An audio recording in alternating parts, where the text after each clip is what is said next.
in your life that's dry, that God is trying to call to life? No, I'm saying in general, everybody.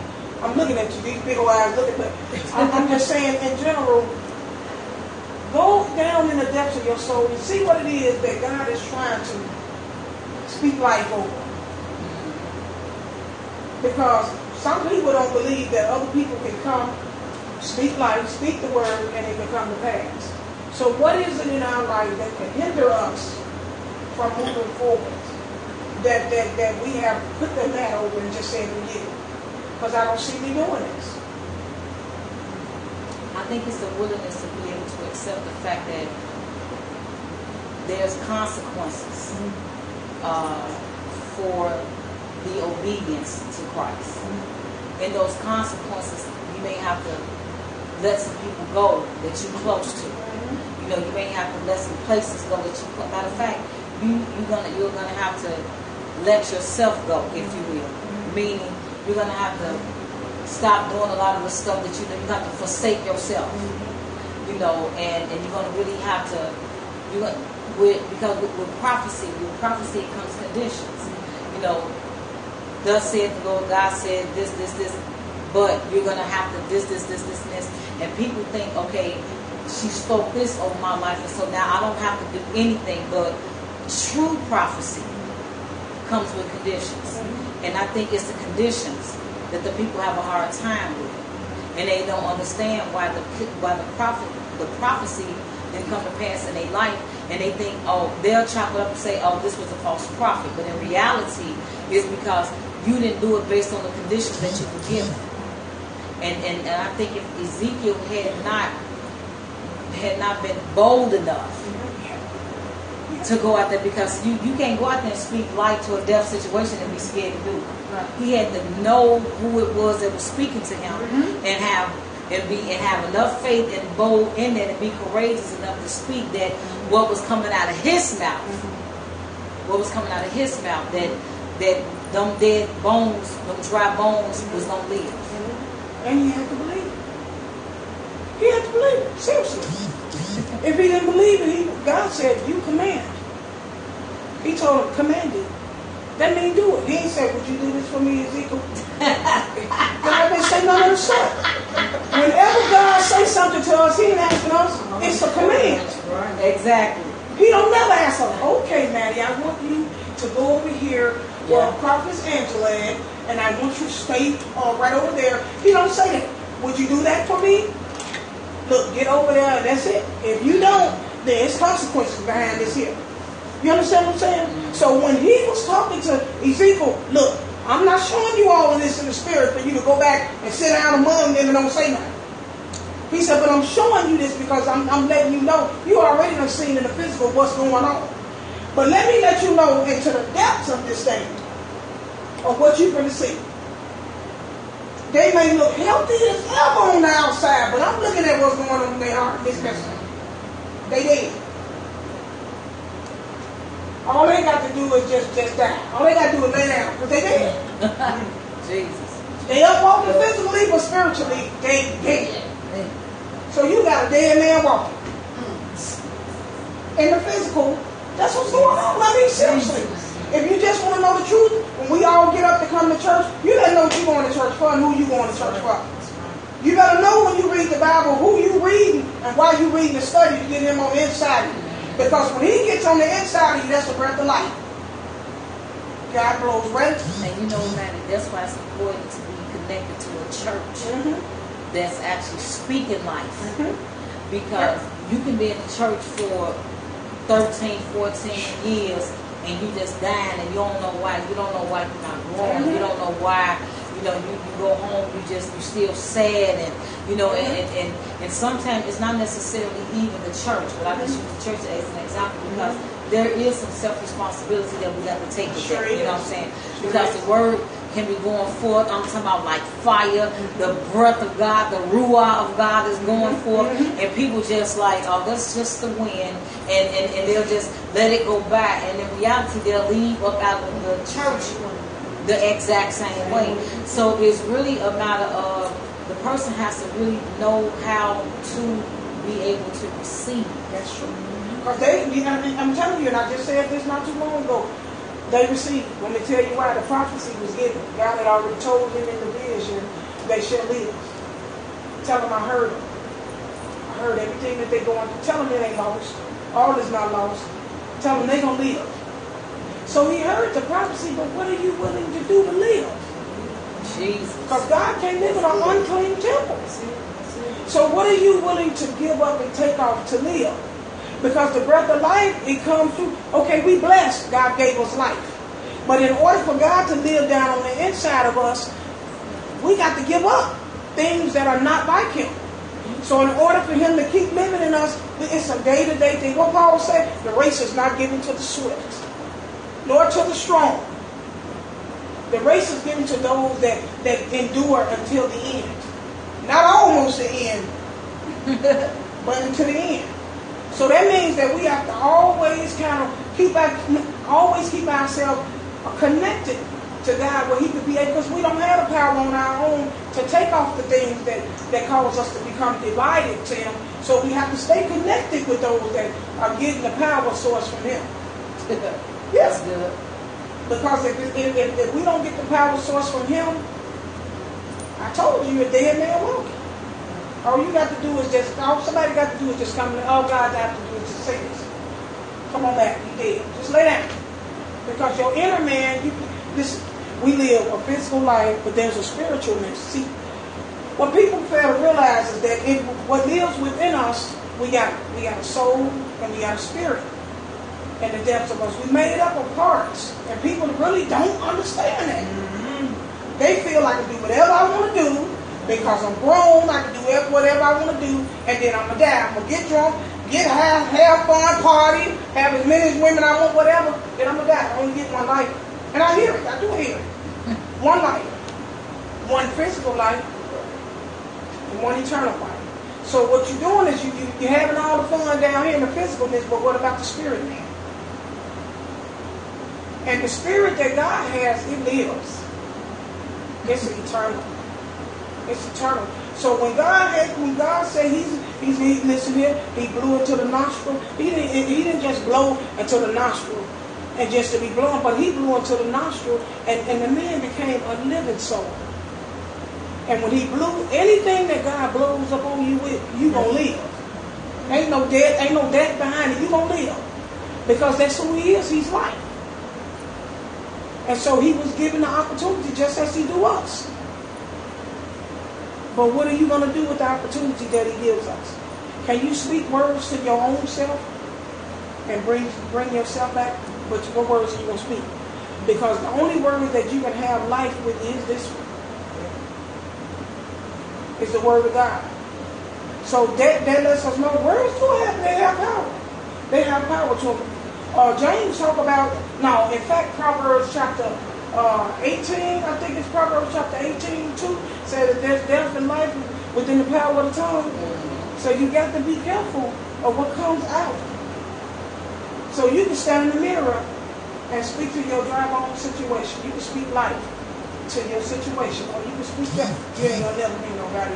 All my mama started me to drinking, and that's all I'll ever be. Go ahead and speak death if you want to. So we have to understand that even when he told him to speak, it was life that what Ezekiel was going. He spoke, and whoever received it received life.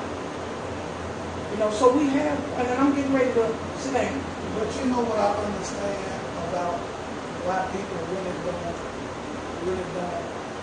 push forward towards God, and it's because of sin. But it's because of that they don't understand that. See, because sin has been preached on to people so much to where they feel like that when they sin, that they're not worthy to even go to God because it has been preached on so much. But see, the thing is that when they understand that when they sin, I had to learn to tell people, and when you sin, that's when you really should be going to him, because really, in your sinful state, that's what really gives you the right to go to him. You have the right to go to him. Because the Bible speaks about that you can go to the throne of grace to obtain mercy. And you can do this in boldness in the time of need. Not when everything is going well, but in the time of need, you can go boldly to the throne of grace, unmerited favor, to obtain mercy in the time of need. And when you really look at it, see, the only thing Jesus told people who were sinning, he said, go and sin no more. He didn't get off Jesus got off into self-righteousness. Jesus banging self-righteousness. Because people don't go because they commit sin and now they feel real bad that they can't that they feel like they're not worthy. But see, when you commit sin and you have a strong conviction on you, that shows that you really do want to change. You just don't know how. And that's where strongholds come in. I was just going to ask. And that's why it's so important for people to get to church when they do sin, so they can know how to come up out of it. That's what I'm talking about. If you don't teach me sin, then you need to tell me how to come out. How to get out of it. Amen. Because that was the next thing I was going to, when you brought that up. Because it is so often that, I'm going to use this. My friends, they don't hear it. My daughters, I brought them to church. They was taught. At the end of the day, they don't sin. Things don't happen. When they got pregnant at church,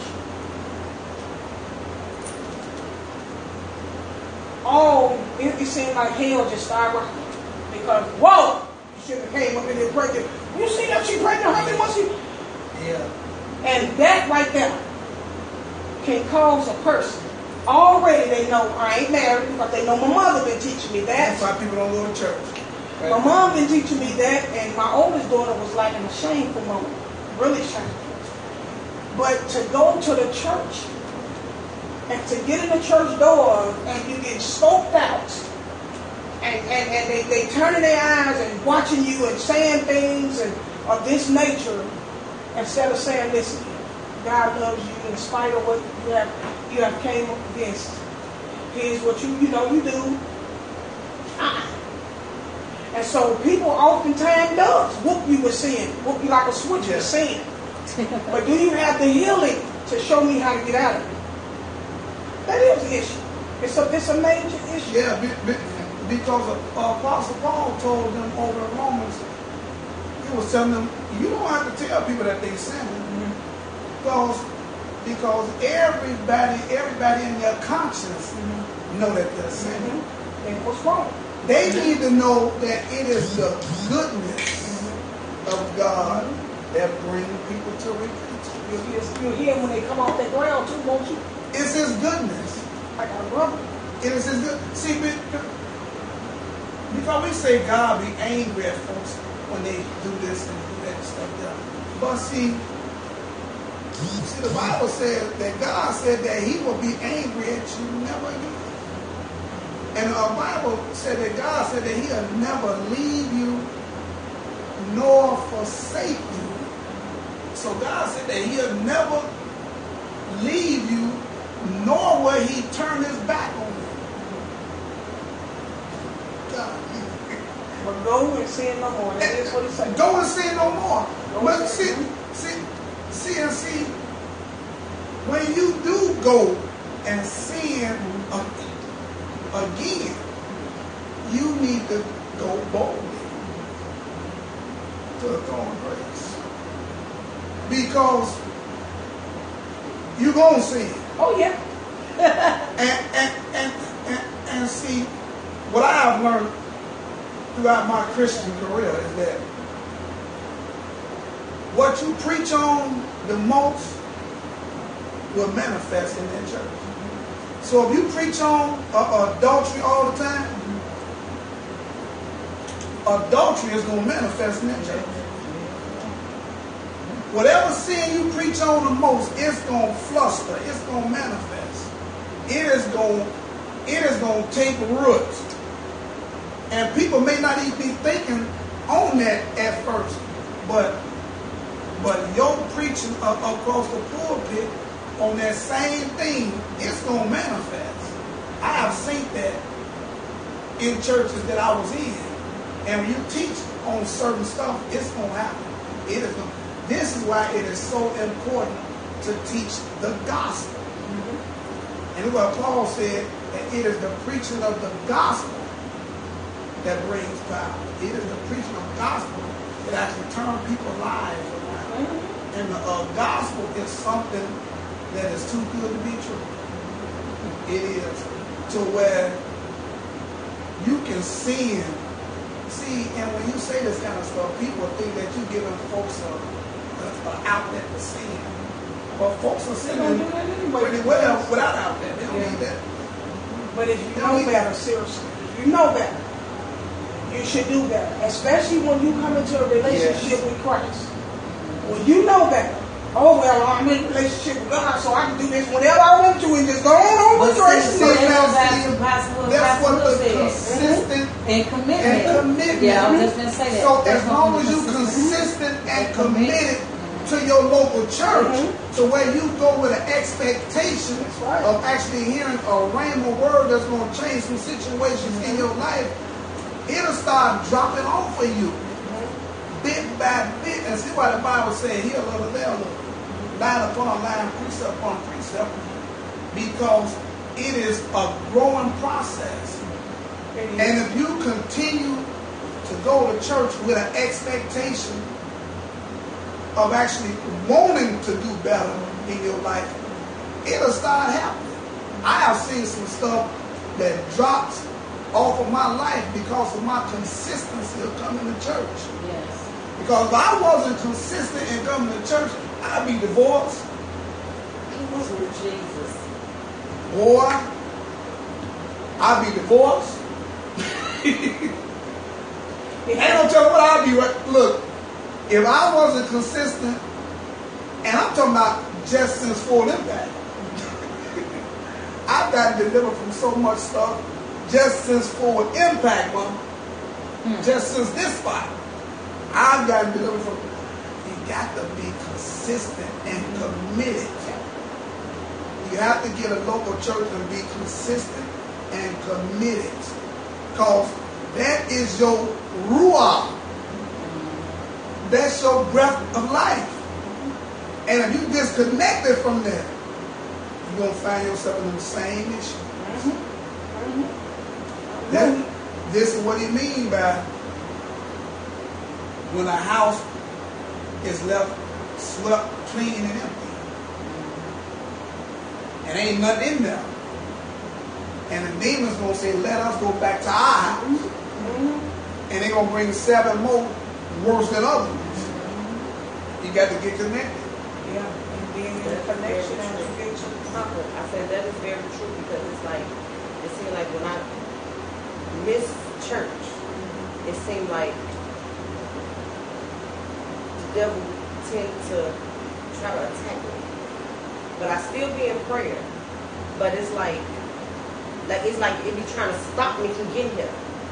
But I'm like today, I'm like, I'm getting there today. You're not finna tell me I'm not coming. I'm coming. I need to be there. This is where I belong. This is where I need to be. And I see that. You know, when I'm my absence, when I'm absent, I see that the devil will try to come in and bring more demons with me. You and all the rest of us.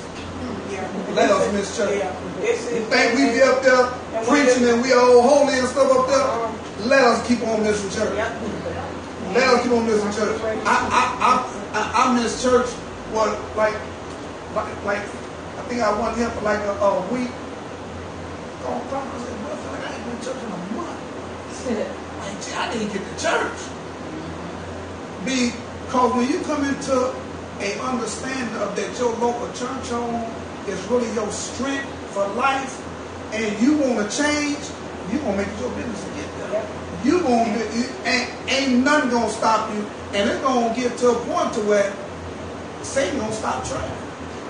Because the Bible said that once Satan had finished all his temptation with Jesus, the Bible says Satan left Jesus for a season. And the next season Satan came to him was when he hit the cross. So see, when you go forward and you know when Satan is coming, and you know when you on that journey of carrying your cross, so now Satan is back. So he done tempting you over stuff because you already showed him that man did not live by bread alone. And you're going to do everything you can to get to the church house. So he's going to leave you for that season. So while he gone for that season, it is your best bet for your own life for you to get connected and committed and consistent and get into your local church. And get this and get the word for sure. But because you do know he ain't physical, so we can't fight him today. But this is what keeps him. That's what keep him off you. Yeah, that's what keeps him off you. That's how he defeated Eve, and that's how Jesus defeated him. It's through the word. Yeah. So you gotta make sure you get this. A lot of people give up because they don't understand. Oh, I used to get so frustrated. I'm like, oh my God, I don't understand this. I used to get, I stood by it, and I used to cry because I used to say, I don't understand this, and I need you to help me. Come on, Lord. That's how I used to say to him, come on, Lord. You want me to study your word, and I don't understand what you. But then the more that I get it in my heart, I get excited. And when I get excited, I be like, notes. And when you in a church that is really giving you the scriptures clarity, yeah.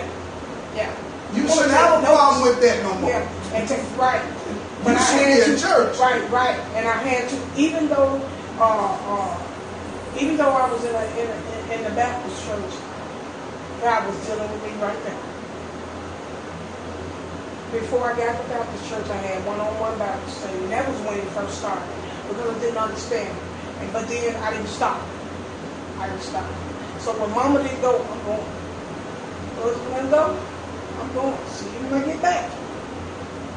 Boy, you got to be saved to do that. No, I'm serious. Yeah. Boy, you got to be saved. You got to be committed. Know what I'm talking about? It is. Boy, when you. It is. Boy, when you married. Yeah. Definitely. Boy, you got to be saved, baptized in the Holy Ghost fire, olive oil. I'm done. Praise God.